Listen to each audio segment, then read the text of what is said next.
Hola, sean bienvenidos cada uno de ustedes. Mi nombre es María Miquea Farel Mazuelos.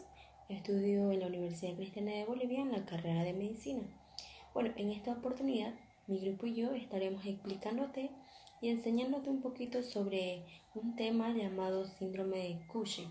Ustedes se preguntarán de qué se trata este tema y hoy es tu oportunidad para que aprendas y sepas un poquito acerca de este tema. Hoy te estaremos explicando sobre lo que es esta enfermedad, cuáles son sus síntomas, cuál es su fisiopatología, como también cuál es el tratamiento para esta enfermedad y entre otros puntos más. Sin más que decirte, empecemos. El síndrome de Cushing es una enfermedad rara que se da por el exceso del cortisol en el cuerpo. El cortisol es una hormona muy importante, es secretado por las glándulas suprarrenales. Cuando el cuerpo produce demasiado cortisol, sea por un tumor en las glándulas suprarrenales o por una producción demasiada de la ACTH, que es un estimulador de la producción del cortisol, puede ocurrir la síndrome de Cushing. Esta enfermedad puede ocurrir con más frecuencia en las mujeres, pero los hombres también pueden ser atingidos por ella. La edad en que esta enfermedad es generalmente de entre los 20 a 50 años. Como ya sabemos, la síndrome de Cushing es ocasionada por altos niveles de glucocorticoides, principalmente el cortisol. Esta hormona irá viajar hasta los riñones y en las glándulas suprarrenales irán producir el cortisol. La secreción de cortisol empieza mediante algún estímulo estresante, que puede ser una actividad física o una contusão, e isto envia estímulos nervosos ao hipotálamo. El cortisol, por ser solúvel em grasa, tem mais facilidade de ultrapassar a membrana, atuando sobre um receptor de glucocorticoides presente em los núcleos e em los citoplasma, podendo assim atuar em regiões específicas do ADN, inibindo assim a síntese de algumas substâncias. Quando o cortisol se encontra em níveis altos em nosso organismo, podemos apresentar sintomas como debilidade muscular, insônia, ansiedade, dolor de cabeça, perda óssea, hipertensão arterial. E quando ele se encontra baixo em nosso organismo, podemos ter sintomas como depressão, fadiga, cansaço, debilidade e até mesmo ganas de comer algo dulce. Causas del síndrome de Cushing pueden ser de dos formas. Pueden ser tanto síndrome de Cushing exógeno o síndrome de Cushing endógeno. ¿Qué quiere decir? Que el síndrome de Cushing exógeno se puede desarrollar a causa ajena a nuestro cuerpo, como por ejemplo por la ingesta de medicamentos de alta dosis por un tiempo prolongado, como por ejemplo está la prednisona. Este medicamento también puede provocar la misma función que la hormona de cortisol. Ahora, el síndrome de Cushing endógeno es causada por nuestro propio organismo, por lo cual ya sea que una glándula o las dos glándulas suprarrenales produzcan una producción excesiva de esta hormona que es el cortisol. Continuando com a fisiopatologia da síndrome de Cushing, podemos dividir de duas formas, exógena e endógena. La de forma endógena pode ser dependente de ACTH e não dependente de ACTH. La dependente de ACTH pode ser a síndrome de Cushing ou Cushing secundário, que produz ACTH em excesso, donde há uma hiperplasia de las suprarrenales e el aumento de cortisol, donde suprime a liberação de CRH hipotalâmica e a produção de ACTH por células hipoficiárias não tumorales. Veremos isto em tumores hipoficiários produtores de ACTH. Los de forma não dependente de ACTH, o cortisol está elevado e o ACTH diminuído.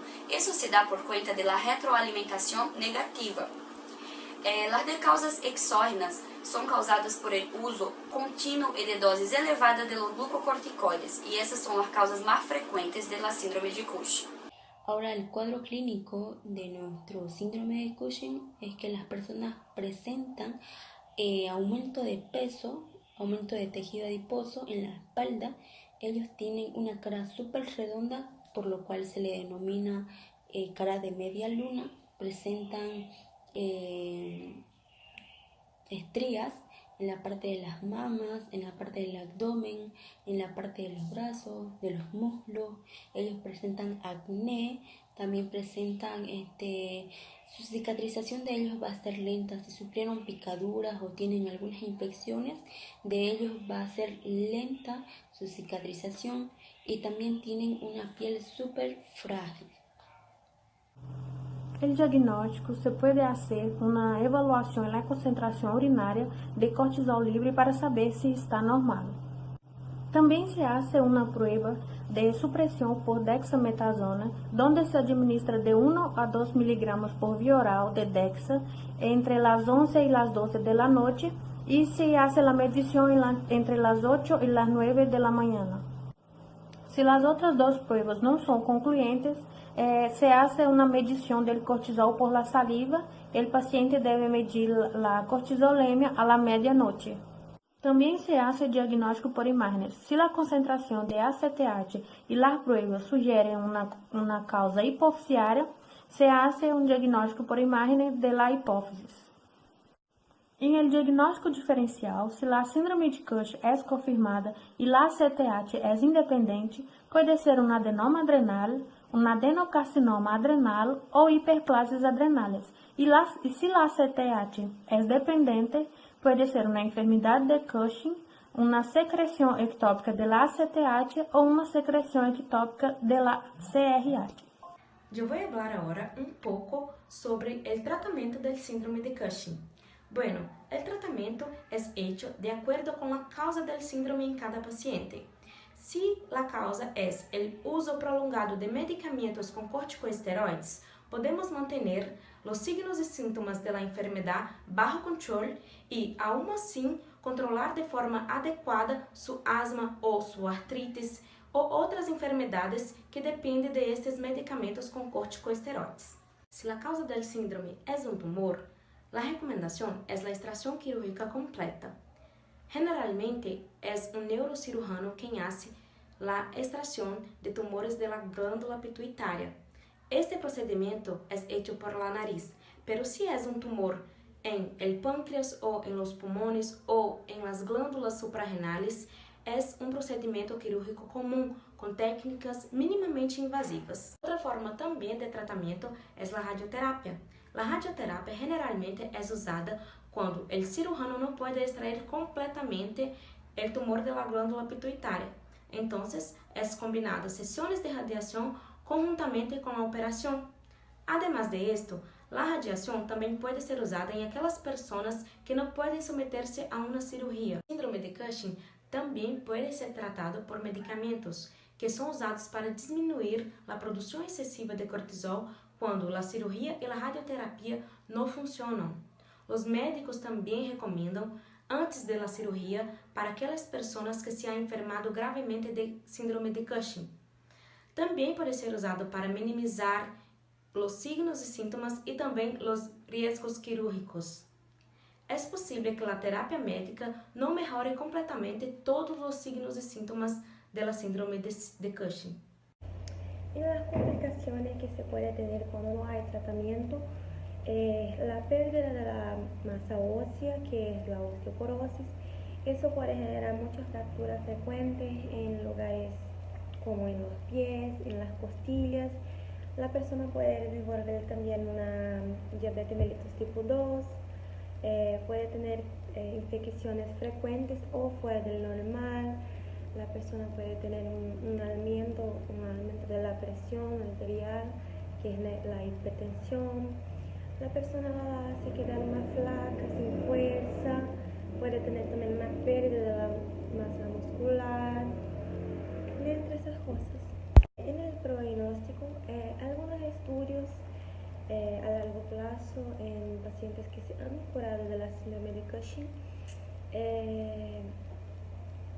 es esencial que tenga una buena observación en el tratamiento, en los efectos nocivos, en los medicamentos, todo cómo se han saído.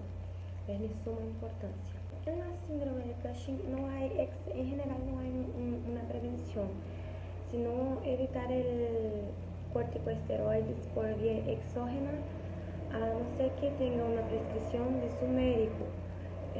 Caso contrario, no hay ninguna prevención para la síndrome de Cushing. La conclusión es nos atentávamos más a nuestras hormonas, hacer un periódico siempre para mirarmos si está bien nuestras hormonas. El sistema endócrino, a ligación directa con el sistema nervioso. Muchas de las veces estamos nerviosos, estamos para abajo, estamos con depresión por causa que nuestras hormonas no están bien. Entonces es bueno hacermos un periódico siempre con un médico endocrinologista, sí o sí, para prevención de muchas enfermedades.